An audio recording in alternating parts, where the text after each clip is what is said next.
Hello hello दोस्तों, मैं हूं आशीष और आप सभी सुन रहे हैं best horror podcast Hindi horror stories. आशा करता हूं कि आप सभी बहुत अच्छे होंगे। भूत प्रेत, पिशाच और शैतानों की रोमांचक कहानियां आपको इस चैनल पर सुनने को मिलती हैं। अगर आपको ऐसी ही वीडियोस देखना पसंद है तो हमारे इस चैनल को सब्सक्राइब करना ना भूलें। तो हेडफोन लगा लें और कमरे की लाइट बंद कर लें, क्योंकि यह वक्त हो रहा है डरने का। कहानी में आगे बढ़ने से पहले मुझे आपको कुछ बताना है कि दोस्तों, मैंने हाल ही में एक्सप्लेन किया है सस्पेंस से भरी खौफनाक कहानी पुराने बरगद की चुड़ैल, जो बिल्कुल खौफनाक सस्पेंस से भरी है। तो अगर आपने इस मिस्टीरियस कहानी को मिस कर दिया है तो जाकर देख लें, उसका लिंक आपको नीचे डिस्क्रिप्शन में मिल जाएगा। तो आइए ज्यादा समय बर्बाद न करते हुए सुनते हैं आज की यह सस्पेंस से भरी खौफनाक कहानी। दोस्तों, आज की कहानी में अंत तक बने रहना। सस्पेंस खतरनाक है, जो आपको अंदर से हिलाकर रख देगा। रोशनी चाय बना रही थी तो फिर उसे रोने की अजीब सी आवाज आने लगी। लगातार 2 दिन से यह हो रहा था। जब भी वो किचन में जाती तो साइड वाले बेडरूम से रोने की आवाजें आने लगती। ये क्या हो रहा है? वह बहुत ही डर जाती है। कल तो सोच रही थी कि शायद उसका वहम हो, मगर आज फिर वही आवाज। उसने जल्दी से चाय छानी और अपने रूम में आई। राकेश को उठाते हुए बोली, राकेश, जल्दी उठो, उठो ना, ये क्या हो रहा है, देखो। राकेश अलसाया हुआ सा उठता है और जोर से कहता है, क्या हो रहा है रोशनी, क्या हो रहा है, बोलो। एक तो सोने भी नहीं देती ढंग से। तुम्हें पता है, कल पूरा घर जमाया है। मैं थका हुआ हूं। सब काम करके रात 3 बजे सोया था, फिर सुबह से तुम्हारी बड़बड़ चालू हो गई। रोशनी घबरा कर कहती है, अरे मैं डर रही हूँ और तुम्हें सोने की पड़ी है। राकेश उठकर कहता है, बताओ क्या हो गया। नेहा कहती है, राकेश मुझे बहुत डर लग रहा है। राकेश कहता है, मतलब? रोशनी कहती है, अरे कोई रो रहा है साइड वाले बेडरूम में, कल भी कोई रो रहा था। राकेश जाकर देखता है तो उसे कुछ भी सुनाई नहीं देता। वह रोशनी से कहता है, रोशनी ये सब तुम्हारा वहम है। तुम जो हॉरर सीरियल देखती रहती हो ना, उनकी वजह से हो रहा है। सब देखना बंद कर दो तो सुनाई देना भी बंद हो जाएगा। रोशनी कहती है, नहीं राकेश, मेरा वहम नहीं था, मैंने रोने की आवाज सुनी थी। राकेश फिर सोने चला जाता है। रोशनी सोचने लगती है, अभी 2 दिन ही हुए हैं इस नए फ्लैट में आए हुए, और यह क्या मुसीबत आन पड़ी। कितने जतन करके यह फ्लैट खरीदा है।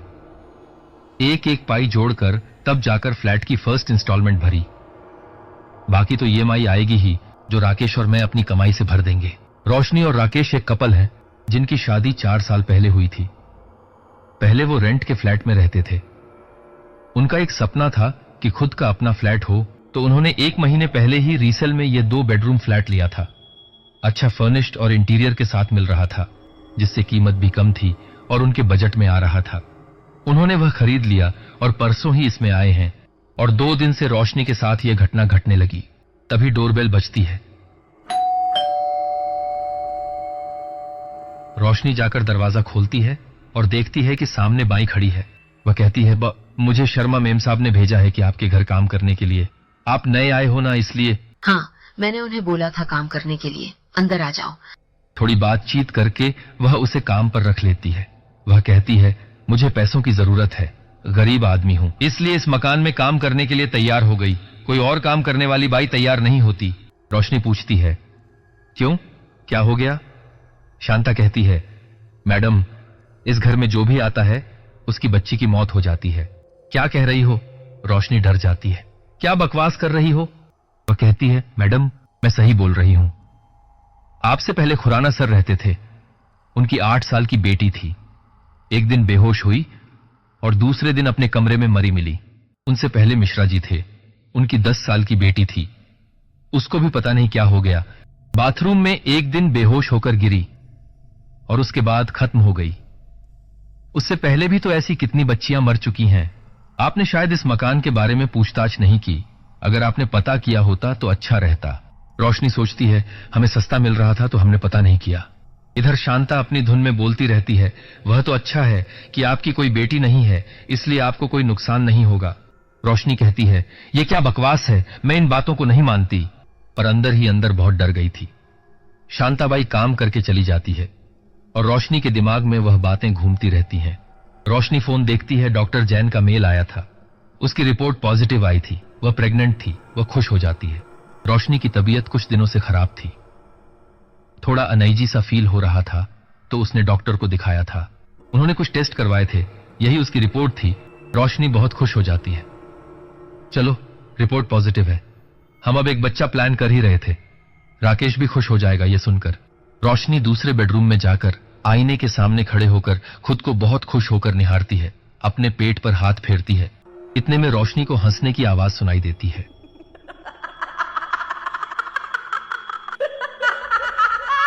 वह चारों तरफ घूमकर देखती है, लेकिन कुछ दिखाई नहीं देता। वह रूम बहुत अच्छा था, उसे बच्चों के हिसाब से सजाया गया था। उसका इंटीरियर भी बहुत अच्छे से किया हुआ था। एक दीवार पर पारदर्शी कांच का कबर्ड बना था, जिसमें 4-5 डॉल सजी हुई रखी थी। आवाज सुनकर रोशनी बहुत डर जाती है। फिर वह राकेश के पास जाती है। तब तक राकेश उठ चुका था और नाश्ता करके टीवी देख रहा था। वह उसके पास जाकर बैठ जाती है। वह थर थर कांप रही थी। क्यों, क्या हुआ?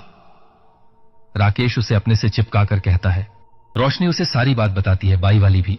राकेश कहता है, यह क्या बचपना लगा रखा है, कभी कोई रोता है, कभी कोई हंसता है, तुम्हें समझ में नहीं आता, क्या बोलती रहती हो?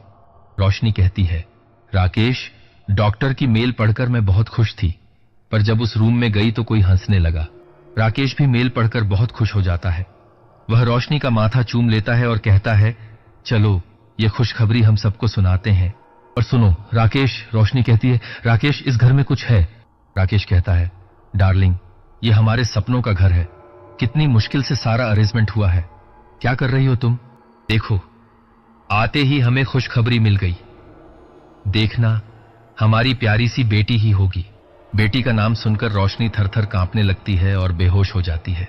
राकेश उसे डॉक्टर के पास ले जाता है। डॉक्टर चेकअप करके बोलती है, एक तो प्रेग्नेंट है और थोड़ा काम ज्यादा होने की वजह से थकान भी हो गई है, कमजोरी आ गई है, इस वजह से ये बेहोश हो गई है। दवाइयां दे रही हूं, ध्यान से खिल देना, खुश रखना, टेंशन बिल्कुल भी मत देना। फिर राकेश रोशनी को लेकर घर आ जाता है और वह घर के कामों में उसकी हेल्प करने लग जाता है। रोशनी ऑफिस से 1 महीने की छुट्टी ले लेती है। राकेश वर्क फ्रॉम होम करने लगता है। अब रोशनी ने ध्यान देना चालू किया कि जब वह किचन या उस बेडरूम में होती, तभी आवाजें तेज आती और राकेश के आते ही बंद हो जाती, और आवाजें उस रूम में जो गुड़ियाएं सजाई गई थीं, उन्हीं से आती हैं। वह राकेश से भी कहती है, जो गुड़िया है ना उस रूम में, उन्हीं में से आवाज आती है। तो राकेश उसे समझाता है, रोशनी, तुम ऐसी बातें क्यों सोचती हो? तुम्हारे लिए यह सब गलत है। तुम तो अपने बच्चे पर ध्यान दो, अच्छे धार्मिक सीरियल देखो, वही तुम्हारे लिए अच्छा है। दूसरे दिन रोशनी देखती है, एक गुड़िया छोटी सी है, जिसके लंबे बाल हैं, उसी से आवाजें आती हैं। तो वह गुड़िया उठाकर डस्टबिन में डाल देती है। सोचती है, चलो ठीक है, अब वह ना हंसेगी ना ही रोएगी। दूसरे दिन वह रूम में जाती है तो क्या देखती है, वह गुड़िया तो उसी जगह पर ही है। उसने डस्टबिन में जाकर देखा तो वहां कुछ भी नहीं था। उसे यकीन हो जाता है कि जो गुड़िया है वह जादू की गुड़िया है। रोशनी को बहुत डर लगने लगता है। तभी बाई आती है। राकेश तो उसकी बात सुनने को तैयार नहीं रहता, तो वह बाई को सब बातें बताती है और कहती है, बाई मैं क्या करूं, वह गुड़िया मुझे बहुत परेशान कर रही है। तो शांता बोलती है, हमारे इधर एक बाबा हैं, वह ऊपर की बाधा, भूत प्रेत के बारे में बहुत जानते हैं, आपको मिलना हो तो मैं बुला लूं। बुला दो, रोशनी कहती है। रोशनी सोचती है, मगर राकेश तो इन बातों को मानता नहीं है, फिर क्या करेंगे? फिर वह बाई से कहती है, देखो राकेश कल टूर पर जा रहा है, तुम कल बाबा को ले आना, वह दूसरे दिन वापस आएगा, तब तक हम बाबा से सब पूछ लेंगे। शांता चली जाती है। वह शाम को बाबा को लेकर आती है। बाबा पूरे घर का मुआयना करते हैं। उस बेडरूम में जाते हैं, वहां जाकर थोड़ा घबरा जाते हैं। वे गुड़िया को देखते हैं, फिर बाहर आते हैं और कहते हैं, असली भूत यही गुड़िया है जो तुम्हें परेशान कर रही है। फिर बताते हैं कि इस मकान में आज से 10 साल पहले एक फैमिली रहने आई थी। उनकी 7 साल की लड़की थी, बहुत ही प्यारी थी। उसकी एक गुड़िया थी जिसके साथ ही वह खेला करती थी।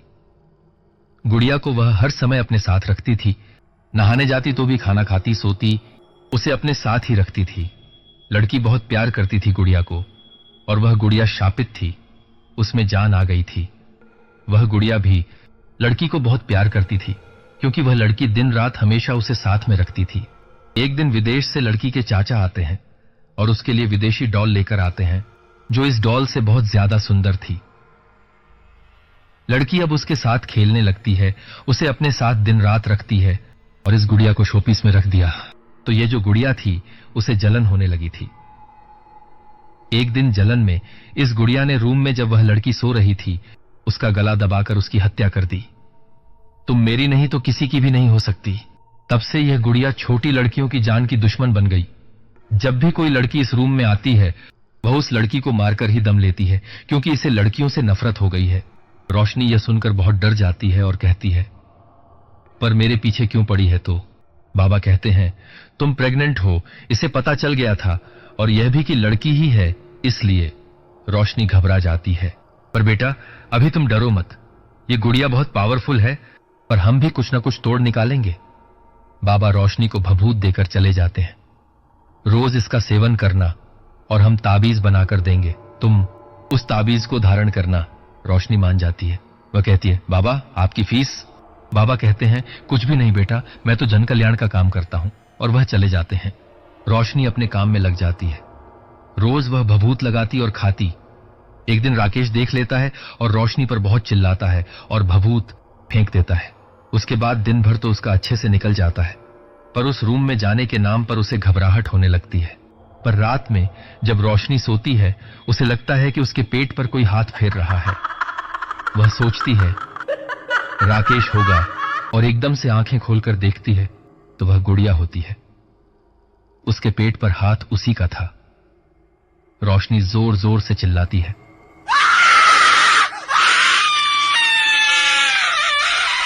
राकेश उठ जाता है। राकेश, गुड़िया मेरी बच्ची को मार डालेगी। राकेश कहता है, नहीं नहीं, कुछ नहीं होगा रोशनी। राकेश बहुत अच्छे से उसे समझाता है, चलो सो जाओ, तुम्हें यह घर अच्छा नहीं लगता तो हम फिर से रेंट वाले में शिफ्ट हो जाते हैं, मैं तुम्हें इस तरह नहीं देख सकता। रोशनी खुश हो जाती है। दूसरे दिन रोशनी शांता से कहती है, बाबा से भभूत ले आना, मेरी खत्म हो गई है, और ताबीज का भी पूछ लेना। तो शांता जो बताती है उससे रोशनी के होश उड़ जाते हैं।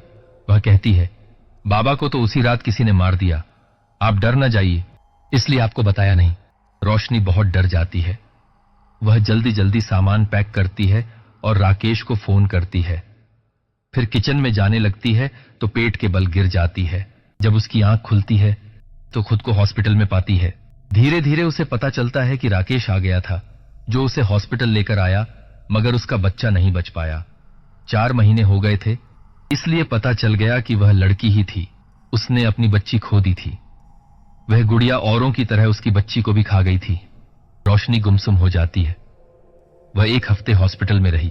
उसके बाद वे सीधे रेंट के फ्लैट में ही जाते हैं और अपने फ्लैट को बेचने का सोच लेते हैं।